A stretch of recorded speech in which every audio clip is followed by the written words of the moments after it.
आइए आज हम आपकी मुलाकात करवाने जा रहे हैं एक ऐसे सेक्टर की कंपनी से जिसने 2025 में सबसे ज़्यादा रिटर्न दिया है। जी हाँ, एनबीएफसी कंपनी के सेक्टर में करीबन करीबन 34% की कमाई के साथ ये टॉप परफॉर्मर रहा है सारे सेक्टर्स में। अब बड़ा सवाल है कि 2025 तो बहुत ही बेहतरीन रहा है एनबीएफसी कंपनी के लिए, क्या 2026 भी उतना ही मजबूत, उतना ही बेहतरीन रहने वाला है? आइए देश की दिग्गज फाइनेंस कंपनी एल&टी फाइनेंस से करते हैं मुलाकात। हमारे साथ कार्यक्रम में शामिल हो रहे हैं कंपनी के एमडी और सीईओ सुदीप्ता राय साहब, जो कि फाइनेंशियल सर्विसेज का लगभग 25 साल का लंबा गहरा अनुभव रखते हैं। आईआईटी खड़गपुर से आपने केमिकल इंजीनियरिंग और एक्सेलआरआई जमशेदपुर से आपने एमबीए की डिग्री हासिल की है, यानी दोनों टेक्निकल और मैनेजमेंट डिग्री उनके पास में है। आईसीआईसीआई बैंक, सिटी बैंक और इसके अलावा डॉइश बैंक जैसे दिग्गज संस्थानों के साथ काम करने का लंबा गहरा अनुभव रॉय साहब का है। एक और खास मेहमान है हमारे साथ हमारे स्टूडियो में, सचिन जोशी साहब, जो कंपनी के सीएफओ है। फिनेंस और ऑपरेशंस में 35 साल के आस लंबा गहरा अनुभव रखते हैं सचिन जोशी साहब। चार्टर्ड अकाउंटेंट है, कॉस्ट अकाउंटेंट भी हैं आप, और लॉ में आपने पोस्ट ग्रेजुएशन डिग्री हासिल की है। आईआईएम कोलकाता से बिजनेस लीडरशिप का प्रोग्राम आपने हासिल किया है। लंबा गहरा अनुभव आप रखते हैं एनबीएफसी और फिनेंस की फील्ड का। आदित्य बिरला फाइनेंस और एंजल ग्रुप के साथ काम करने का लंबा गहरा अनुभव है। आप दोनों का बहुत बहुत स्वागत है, धन्यवाद हमें समय देने के लिए। सबसे पहले रॉय साहब, आपके साथ शुरुआत करना चाहता हूं। मैंने आपकी कंपनी का परिचय नहीं दिया, आप दोनों का दिया है, क्योंकि एल&टी फाइनेंस को परिचय की जरूरत है नहीं, सब लोग नाम से जानते पहचानते पूरे ग्रुप को और आपकी कंपनी को भी। आप 2031 के लिए, 2031 के लिए जो आपने एक ब्लू प्रिंट रोड में विजन जो भी कहें वो कंपनी के लिए जो तैयार किया है, सबसे पहले जरा उसके बारे में बताएं कि कंपनी का क्या प्लान है अगले 5 सालों का। देखिए अनिल जी, थैंक यू। पहले तो शुक्रिया अदा करना चाहूँगा जी बिज़नेस के दर्शकों के साथ बात थैंक यू। करने के लिए। अ, जो 2031 का जो हमारा प्लान है, जिसको हम लक्ष्य 31 का प्लान बोलते जी। हैं, उसमें अभी तक हमने पूरा सारे जो पहलू है वो अभी हम पूरा फुली डिस्क्लोज नहीं किया, क्योंकि ये हम अप्रैल क्वार्टर में हम डिस्क्लोज करेंगे। ओके। लेकिन आपका कुछ हेडलाइन, हाँ जो हाँ। डायरेक्शन एंड हेडलाइंस है, उसको मैं बता सकता हूँ। जी। पहले तो ये रहेगा कि ग्रोथ जो है हमारी, हम्म। उसको काफ़ी बरकरार रहे। राइट, 20 से 25% के बीच में जो हमारी जो ईओएम ग्रोथ रेट है, ओके। ये जो ग्रोथ रेट की जो टारगेट है, इसको हम चालू रखें, ये पहली कोशिश रहेगी। फिर हमारी जो रिटर्न है, रिटर्न और जो आरओए है, उसके ऊपर आप कंसंट्रेट करेंगे इस पीरियड में। हमारी ओवरऑल जो गाइडेंस है कि हम कंपनी को 3% प्लस आरओए का ट्रेजेक्टरी में लेके जाएंगे, तो उसके ऊपर हम काम करेंगे। जैसे ये 2031 का जो ट्रेजेक्टरी है, उसके ज़्यादातर हम 3% आरओए, 2028 2029 के बियॉन्ड हम 3% आरओए कंटिन्यूसली हम डिलीवर कर सके। ओके। और last but not the least, जो हमारी जो आरओई है, आरओई को मिड टीन्स जिसको कहते हैं, हम्म। बिटवीन 16 to 18%, इस दिशा में हम ले जा सके। ओके। तो हमारी जो लक्ष्य 31 की जो मेन गाइडेंसेस होगी, उसका जो इंडिविजुअल जो पहलू होंगे वो हम अप्रैल में बताएंगे, बट डायरेक्शनली ये हमारी टारगेट रहेंगे। मीन्स आपने दोनों क्वांटिटेटिव और क्वालिटेटिव दोनों टारगेट्स आपने सेट तो कर दिए। करेक्ट। अब ज़्यादा डिटेल्स में आप अप्रैल वाले में बताएंगे, लेकिन एक और चीज़ जो आपने कही सचिन जी, उससे उस पर आपसे राय लेना चाहता हूँ।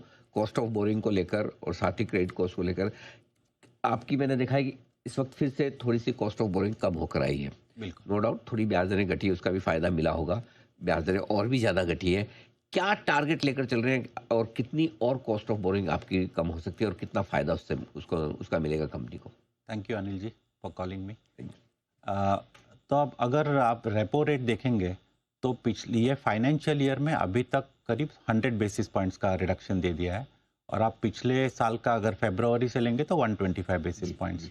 उसके सामने हमारा करीब 52 बेसिस पॉइंट्स का रिडक्शन ऑलरेडी हमने दिखा दिया है करंट ओके। फाइनेंशियल ईयर में। ओके। हमारी साल के बिगनिंग में 7.84 था हमारा cost, weighted average cost of borrowing, जो कि अभी 7.32 पे है। राइट। मुझे लगता है कि जिस तरह से लिक्विडिटी क्रिएट की जा रही है, तो एक एक पहलू ये होता है कि रेपो रेट रिड्यूस होने की वजह से कितना आपको बेनिफिट मिल रहा है, आप बैंक्स कितना कम कर रहे हैं।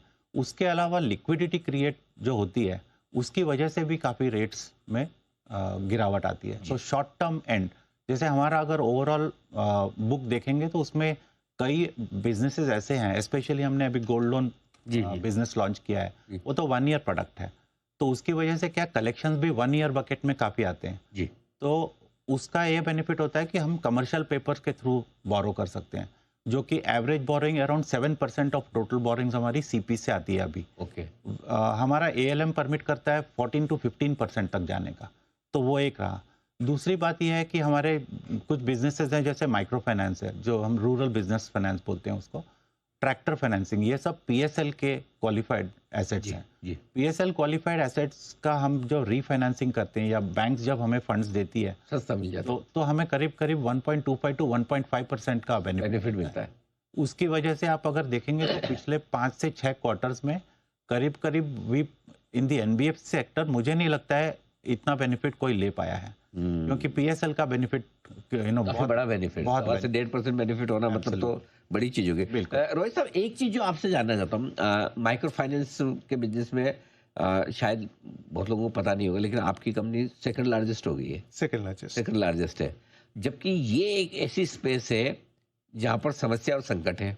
हमने बड़ी बड़ी माइक्रो फाइनेंस कंपनियों से सुना है, चाहे वो बड़े बैंक्स हो, आरबीएल, बंधन जैसे, जिनका माइक्रो फाइनेंस पोर्टफोलियो बड़ा है, जिन्होंने कभी न कभी वो कंपनी एक्वायर की थी। आप क्या कुछ ऐसा एसेट क्वालिटी का प्रेशर देख रहे हैं? यदि नहीं तो क्यों?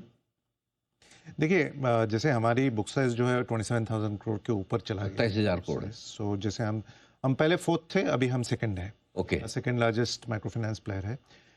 एसेट क्वालिटी का अगर बात करें तो एक्चुअली जो एसेट क्वालिटी क्राइसिस हमको लास्ट ईयर और इस ईयर का बिगिनिंग में जो दिखने को मिला, स्पेसिफिकली कर्नाटका में एक जो ऑर्डिनेंस के कारण जो कर्नाटका में जो कलेक्शन एफिशिएंसी में स्लगिशनेस दिखने को मिला, मैं ये कह सकता हूँ कि हमारी जो बुक है इसमें मोर और लेस फुल रेजोल्यूशन हो चुका है। ओके। और विथ एवरी पासिंग मंथ, हर महीना हम कलेक्शन एफिशिएंसी का इम्प्रूवमेंट देखने को नजर आ रहा है हमको। ओके। जैसे अगर हम देखें कि ये इंडस्ट्री में नॉर्मल जो कलेक्शन एफिशिएंसी होना चाहिए वो 99.6 से 99.7 के बीच में होना चाहिए। और मैं ये आपको बता सकता हूँ कि हमारी जो कलेक्शन एफिशिएंसी है एक्स कर्नाटका अभी भी थोड़ा डिस्टेंस है, बट एक्स कर्नाटका ये 99.6 और 99.7 की रेंज में ऑलरेडी आ चुकी है। ओके। राइट। और ये हम बोल सकते हैं कि बारिंग कर्नाटका हमारी जो ओवरऑल माइक्रो फाइनेंस की ऑपरेशन है पैन इंडिया, अभी एक नॉर्मल तरीके से चल रहा है।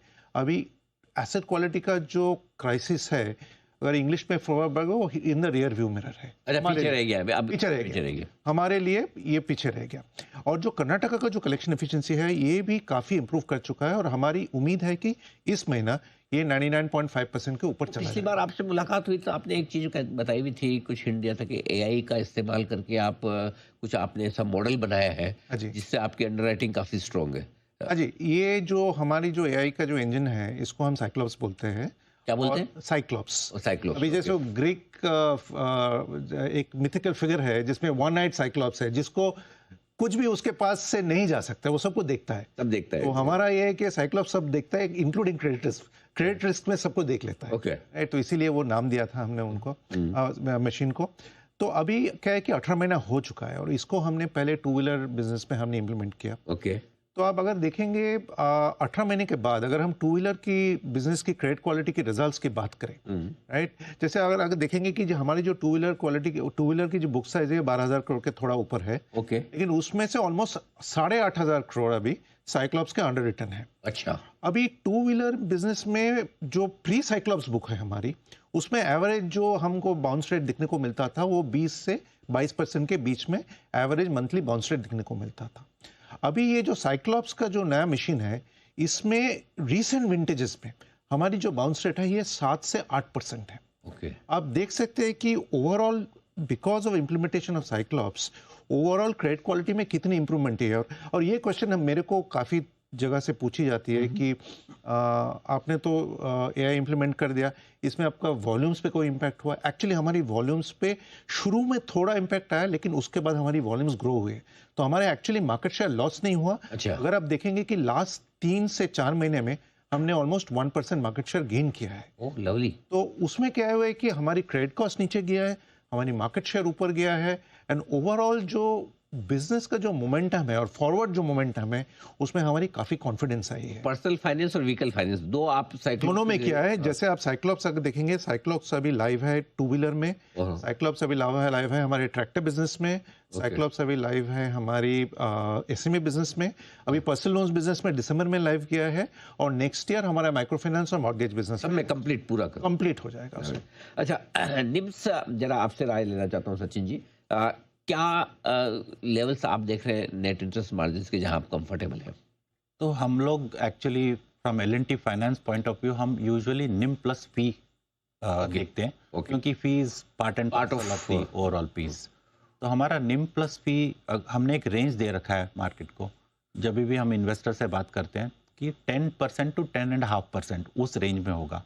तो आप देखेंगे कि पिछले अगर 24 क्वार्टर्स भी उठा के देख लेंगे तो शुरुआत में हमारा होलसेल से हम रिटेल की तरफ जैसे जैसे बढ़ते गए तो हमारी यील्ड्स बढ़ती गई और हमारे निम प्लस पी भी बढ़ते गया, करीब 11% प्लस हो गया था।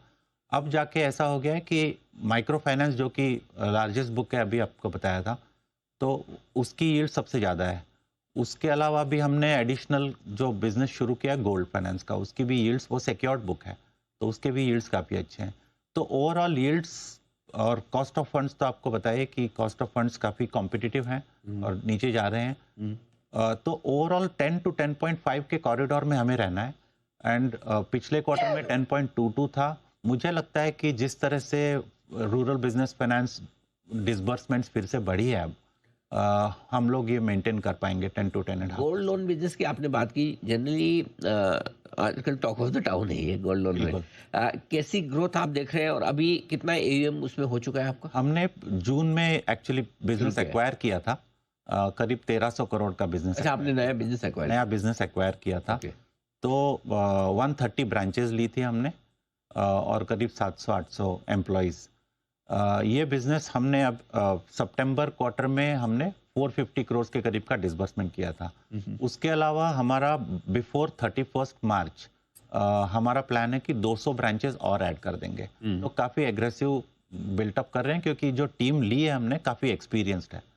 तो उस हिसाब से जी। रोहित साहब, शुरुआती 6 महीने के तो रिजल्ट हमारे सामने हैं, थोड़ा सा आपसे आउटलुक बचे हुए 6 महीने के लिए, अब तो रिजल्ट भी आपके आने की तैयारी में है, तो ये बचे हुए 6 महीने कहाँ, किन सेक्टर से, आप किन सेगमेंट से आपकी ग्रोथ आ रही है, और अगर 2026-2027 मार्च 27 का अगर एक आइडिया दे पाए कि किस तरह का आउटलुक आपको दिख रहा है, जरा वो समझाएं सर। देखिए, ग्रोथ तो सारे सेगमेंट से आ रहा है। अच्छा। जैसे माइक्रो फाइनेंस में हमारी जो ग्रोथ स्लगिश थी लास्ट 3-4 इसके ये क्वार्टर में तो ग्रोथ काफी मैं एक माफ कीजिए, आपको बीच में रोका, अगर जहां एक और ज्यादातर एनबीएफसीज या बैंक्स माइक्रो फाइनेंस में डर रहे हैं, मुझे ऐसा क्यों फील हो रहा है कि आप काफी कॉन्फिडेंट है उसको लेके?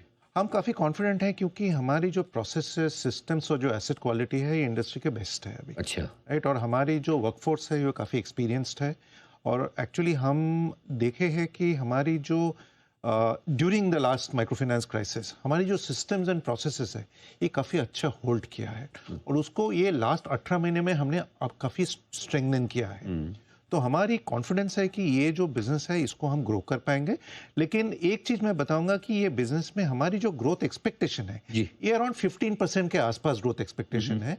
हम इस बिजनेस को ना 20 या 30% के आसपास में ग्रो नहीं करेंगे, क्योंकि हमारी मुताबिक ये अनसेफ स्पीड है। ये बिजनेस का सेफ स्पीड ऑफ ग्रोथ 15 से 20% के बीच। ठीक बात है, ठीक बात। तो माइक्रो फाइनेंस में ग्रोथ वापस आएगी नेक्स्ट H2 में।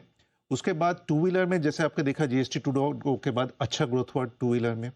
ट्रैक्टर फाइनेंस में अच्छा ग्रोथ हुआ। पर्सनल लोन्स में तो almost like quarter on quarter हमारी 20 to 30% के बीच में ग्रोथ हो रहा है। हमारे डिजिटल प्लेटफॉर्म्स जो है बहुत अच्छा काम कर रहा है। और मॉर्गेज थोड़ा हमने उसको जिसको बोलते हैं कि होल्डिंग पैटर्न पे रखा है मॉर्गेज में, क्योंकि मॉर्गेज में रेट एफिशिएंसी कम है अभी, क्योंकि मॉर्गेज में to get the yields is becoming very difficult. Right, so mortgage में हम वो महीने में 1200 या 1000 करोड़ के आसपास डिसबर्समेंट करते रहेंगे। और गोल्ड लोन्स में जैसे सचिन बताया, गोल्ड लोन में काफ़ी स्ट्रांग ग्रोथ रहेगा। 200 ब्रांच हम डिप्लॉय करेंगे टिल March 31, और उसके बाद नेक्स्ट ईयर भी हम 350 एडिशनल गोल्ड लोन के ब्रांच डालेंगे। तो ऑलमोस्ट आप देखेंगे कि आज से लेके मार्च 2027 तक हर दिन हम एक गोल्ड लोन ब्रांच खोलेंगे। तो हमारी इतना एग्रेसिव टारगेट है गोल्ड लोन पे, तो क्योंकि ये बिजनेस को हम थोड़ा स्ट्रांगली ग्रो करना चाहते हैं। जी। मेरे हिसाब से जैसे हमने मार्केट को गाइड किया है 20 to 25% AUM ग्रोथ ओके। हम देख रहे हैं in the next this obviously this financial year, और नेक्स्ट फाइनेंशियल ईयर में ये बरकरार रहेगा। और हमारी जो क्रेडिट कॉस्ट है इसका ट्रेजेक्टरी नीचे आता रहेगा। ओके। हमने बोला है कि एग्जिट FY27 हमारी जो क्रेडिट कॉस्ट है ये 2% के आसपास आना चाहिए, बिटवीन 2 to 2.2% के आसपास आनी चाहिए, और इस पे सारी कोशिश जारी है। बिल्कुल। तो ये फाइनेंशियल ईयर आप काफ़ी मजबूती के साथ पूरा करने वाले हैं। ये कैलेंडर ईयर भी उम्मीद करते हैं सर अगला साल भी आपके लिए बहुत ही मजबूत वाला साबित हो। रॉय सर और सचिन जोशी साहब, आप दोनों का बहुत बहुत धन्यवाद, समय दिया और आपने विस्तार से अपने बिजनेस के बारे में हमारे दर्शकों को जानकारी दी। L&T फाइनेंस के टॉप मैनेजमेंट से आपने की मुलाकात एकदम कॉन्फिडेंटली अपने बचे हुए इस फाइनेंशियल ईयर के 6 महीने और अगले साल के आउटलुक के बारे में बात करते हुए। आइए शॉर्ट टर्म पिक्स का वक्त है। अविनाशी बताएं सर आपकी पसंद की शॉर्ट टर्म पिक।